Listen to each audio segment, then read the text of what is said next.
government has today clarified that there are no differences on bringing the anti-rape law in Parliament. Finance Minister P. Chidambaran said that the Cabinet will take up the bill and the government intends to stick to the deadline of the 22nd of March. But he added that two technical issues needed to be resolved, including the age of consent. There are no differences in the government. There are different points of view expressed by different people. Someone says that you must describe it as sexual assault. There are others who say, no, you must retain the word rape. Then there is an issue whether the age of consent should be 18 or 16. That is why there is a cabinet. In the cabinet, this will be resolved after a few minutes of discussion. The bill will be cleared by cabinet as early as possible, and we have every intention to pass the bill before the deadline, which is March 22. Fact remains that this government has in a record time produced the ordinance and in a record time has produced a new bill.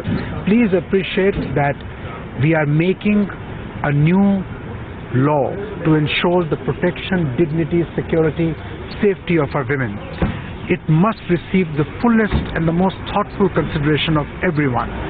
So therefore we are trying to ensure that we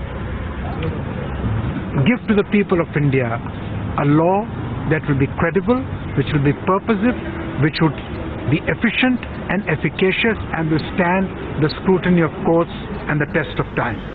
In fact, the issue of women's safety also echoed in Parliament today, where a number of speakers expressed concern over the increasing crimes against women.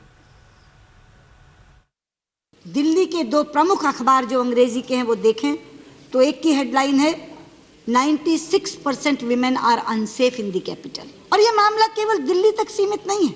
अगर एक राजधानी या एक शहर तक सीमित होता तो शायद उतनी चिंता की बात नहीं थी.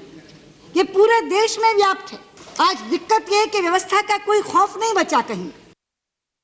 Well, even the Congress president, speaking at a Women's Day function, has promised that the government will soon get the new rape law passed in Parliament. 1000 crore से निर्भय फंड की स्थापना भी की जा रही है. इसका उपयोग ऐसे कार्यों के लिए किया जाएगा जिससे हम अपनी बहनों और बेटियों की गरिमा, उनके मान सम्मान को कायम रख सके. पैतृक संपत्ति में हिस्सा देने, कार्यस्थल पर यौन उत्पीड़न रोकने और घरेलू हिंसा से सुरक्षा प्रदान करने का कानून भी लागू किया गया. महिलाओं के खिलाफ हो रहे अपराधों से निपटने के लिए भी शीघ्र कानून पारित किया जाएगा.